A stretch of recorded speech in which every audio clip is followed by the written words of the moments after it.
Messieurs Eric Brunet, Laurent Neumann, bonjour. Bonjour Jean-Jacques. Messieurs. Oui, tout va bien. Zlatan Ibrahimovic. Alors. Ça me rend fou, moi. La France ne mérite pas Zlatan?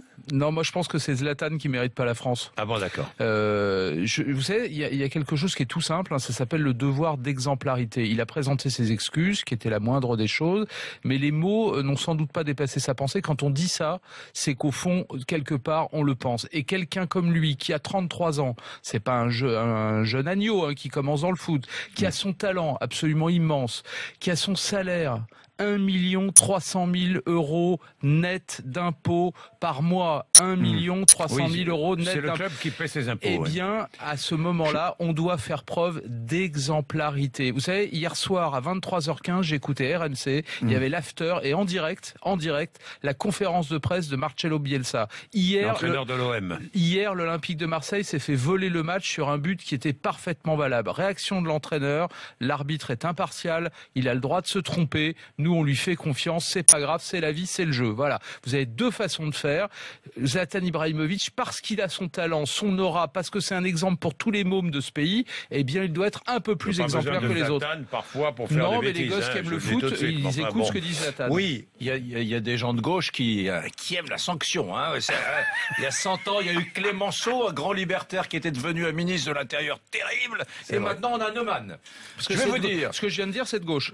Non, au contraire, je dis, non, il y a des gens de gauche. Bravo. Mais non, bravo. Vous ne m'avez pas écouté. Je dis, il y a des gens de gauche qui sont sur la question de la sanction parfois très durs, et c'est votre cas. Voilà. Alors moi, je vais être plus nuancé. Je vais vous dire pourquoi. Allez. Quand même, on est dans un vieux pays libertaire avec des anards. Moi, j'ai écouté Brassens toute ma jeunesse. Heureusement que de temps en temps, quand on est en colère, on a le droit de dire, mon Dieu, quel pays de merde. Ça a dû arriver à 66 millions de Français quand ils ont reçu, je sais pas moi, leur feuille d'impôt, quand ils ont reçu un PV injustifié. Oui, quel pays de merde. Mais parfois on s'emporte, puis on le regrette, puis c'est pas grave, puis il y a pas de quoi écrire une lettre à ses parents parce qu'un type a dit quel pays de merde. Alors c'est vrai que s'il avait été joueur de basket, s'il avait joué en NBA aux États-Unis, et s'il avait dit ça, on ne lui aurait pas pardonné. Non. C'est évident.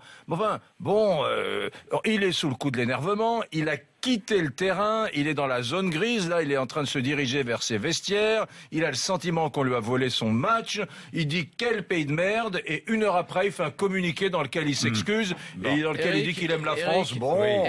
Pas de polémique pour moi. Si j'ai un tout petit peu de mémoire, c'est pas vous qui défendiez, puisque vous voulez faire de la politique, il y a quelques années, Nicolas Sarkozy qui disait la France, tu l'aimes ou tu la quittes. Mais ce qu'il a dit hier soir, je suis désolé, c'est inacceptable. La vérité vraie. Vous êtes certain qu'il ne l'aime pas? La vérité vraie. Moi, j'écoute ce qu'il a dit. La vérité vraie. Vous n'avez jamais dit. La vérité vraie, c'est que en réalité, vous n'avez jamais dit. Non, jamais. Répondez-moi. Non, jamais. Vous n'avez jamais dit dans un emportement quel pays de merde. Non, jamais. Mais vous êtes un type épatant, formidable. Non. Formidable. En revanche, je veux être réincarné en Neumann.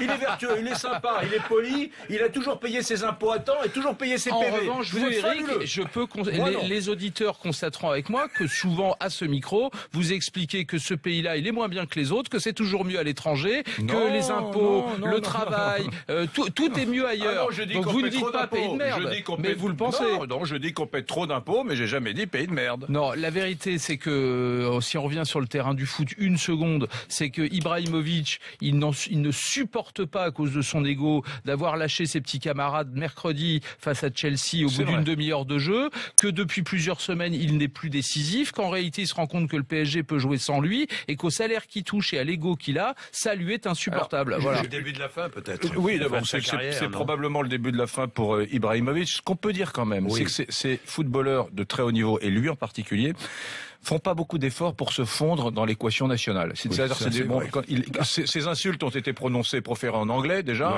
faut bien le voir. Il n'a fait aucun effort pour parler français. Et aucun effort pour parler français. Alors que d'autres étrangers qui viennent en France, je ne comprends pas ce matin.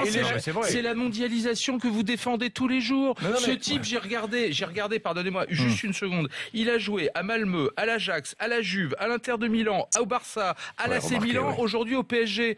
C'est la mondialisation que vous défendez. Non, Comment voulez-vous qu'il aime ce pays? Attendez, alors expliquez-moi. Je comprends pas. Râler contre la France, c'est très français. Non, mais oui. Alors râler contre la France, c'est très français. Bah, c'est Mathieu qui vous savez qu'on vous savez qu'on est un pays curieux. Il râle contre la France parce que tout le monde râle contre la France. Bah voilà, vous savez que la France est le seul pays au monde. Il y en a 197 pays qui chaque année ne donnent pas en premier lieu un prénom français à ses nouveau-nés.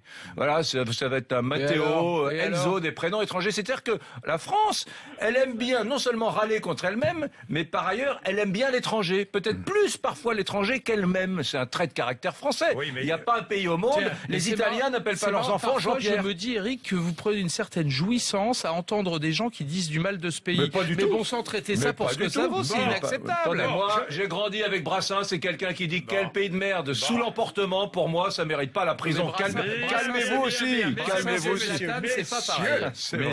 Messieurs, j'ai une bonne nouvelle. Le nombre d'investissements étrangers, le volume d'investissements étrangers repart à la hausse. Demain, il faut qu'on en parle avec Eric. C'est incroyable. Demain, il faut qu'on en parle avec Eric. Il va dire du bien de ce pays. Allez, 7h57.